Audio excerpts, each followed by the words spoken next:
Marvel Rivals, the game that nobody asked for. Years of slop dripping out of Disney, I expected more of the same from a Marvel branded game. But with Blizzard having abandoned the only real competition in the market, it's been an opportunity just waiting on someone to pick it up. And they did. Netease revived the hero shooter genre.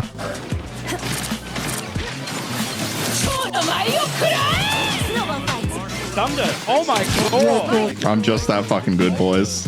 What the fuck? You're doing no healing to... Oh, well, okay. The healing must... What are you guys doing? They say that music brings three people! That was so good. I have almost fallen for that. I've done it again. Oh, no. No. I've done it again. No. Sam. What, okay. Sam? I'll tell you what happened there. Okay. I'll tell you what happened, the truth. Fill us in. So, my model hadn't spawned in, so I just walked out the front door. Okay, I'm okay with that, yeah.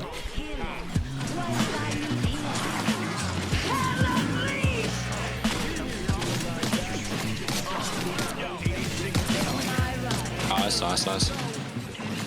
Oh, I'm getting wrecked. This adaptation is almost perfect. I think a major portion of its success easily boils down to the fact half the characters are instantly recognizable. Spider-Man. He's got like 39 movies, and I just saw they're making an older style cartoon show about him, which must be the first time we've ever had his origin story told. Really brave to see them taking risks there. The ability for players to instantly recognize and play a hero they know and understand, that's a massive draw. All the design work is already done. Most of the target audience, and people in general, would recognize Iron Man, Rocket Raccoon, Groot. You don't even need to try. Go do one of those obnoxious in-public polls for your TikTok, and 9 out of 10 people will be able to point out Groot. The other 10% are a foot into the grave and haven't seen a motion picture. Each character has their own unique skills baked into the lore. They barely even had to try and adapt this. You know Spider-Man is going to be able to swing around and do something with his webs. Storm is clearly going to fly around shooting at people with the elements. Loki is obviously going to be the pain in the ass, and the Hulk, well, he's the Hulk. He's big and green and he's going to smash. The fact that they made part of his ultimate the meme from the first Avengers is gold. We've been watching Marvel movies, watching these heroes fight for over a decade, longer if we extend outside the new Marvel Cinematic Universe. It's wild to me that this game didn't come out sooner. But we've all seen great games stumble. Having a solid character roster doesn't always mean success, although I think having 35 character options at the start of the season really was a great choice. Because if there is one thing that will turn players off, it's not feeling like they're represented. I'm just glad that there is finally a game that takes a realistic stance on human body types. Just look at these physiques. You may not like it, but that's what peak male athletic form looks like. We've been waiting some time for this to be a reality. Thankfully, Netease just ripped this straight from Overwatch. They also took the modes, the combat ability style of having 3 or more skills in an ultimate, the paper scissors rock gameplay style of needing to consider your opponent's strengths and weaknesses, and how you can overcome them as an individual or team. Let's hope they don't take Overwatch's greatest achievement. If you're not familiar, this adult site reveals the most searched video game characters each year.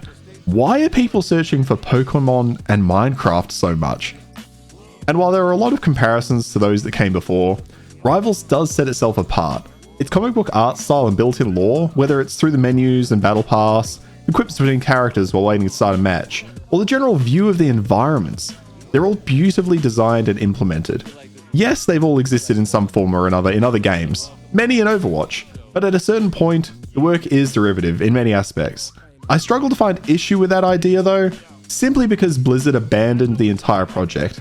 Yes, they're technically keeping it on life support, but if you come to me, tell me you've got this awesome idea in Overwatch 2, and then turn around and give me the finger 2 months later, I'm kind of okay with someone picking up where they left off. Also, how brain dead was this?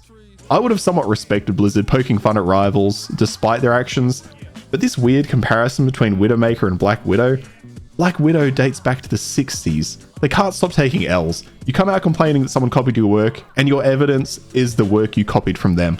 Anyway, I've been having a blast. Rivals is great because it can capture both a hardcore and casual audience. I'm only in Platinum at the moment. I don't pretend to be anything great, but I like that every problem has a solution. They've got Iron Man causing you problems, switch to a hit scan and harass him out of the sky. You see they've got Doctor Strange. Watch for that portal in the backlines. You haven't heard enough about the moon haunting you?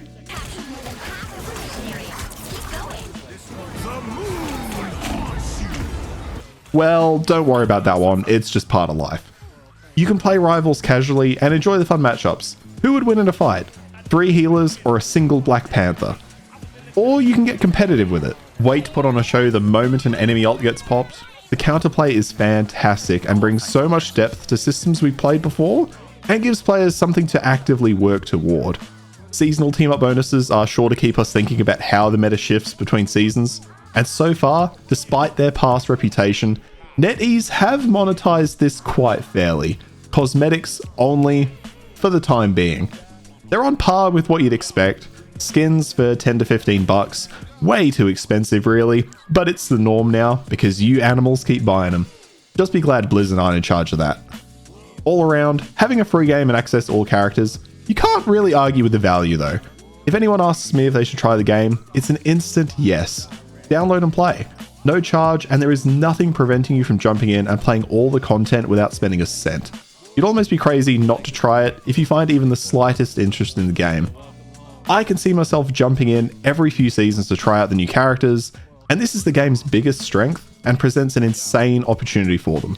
Marvel have such a large catalogue of characters. It's constantly sparking the conversation of who next. Not a simple question of, oh, we need more tanks, or I would like to see a healer with the ability to teleport. It's a question of Dr. Octopus or Daredevil. Who do you want to see? Thanos vs. Ultron.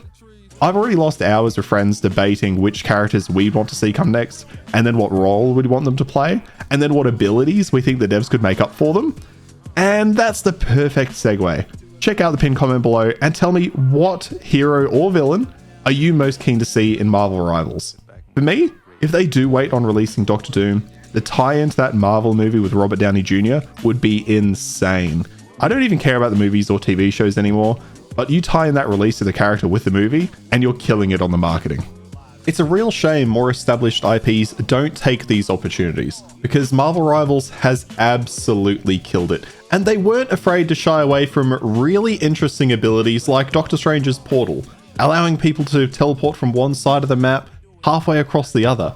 It's insane, but they found ways of making it work and putting them on long cooldowns, so you see it, and it's cool when you see it, but it doesn't overtake the game. For me, Marvel Rivals has been an incredibly refreshing take on the hero shooter genre. They didn't do too much to shake it up, but I think this category needed more competition, and I think they've set a pretty high benchmark. I can't wait to see what comes next. Thank you so much for checking out this video. As always, if you like it, throw a like on the video, subscribe if you want to see more, and I'll see you down in the comments below.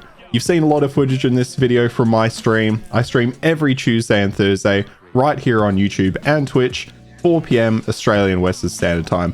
Come hang out anytime. In the meantime, have a great one. Good luck in those competitive matches, and I'll see you next time. Cheers.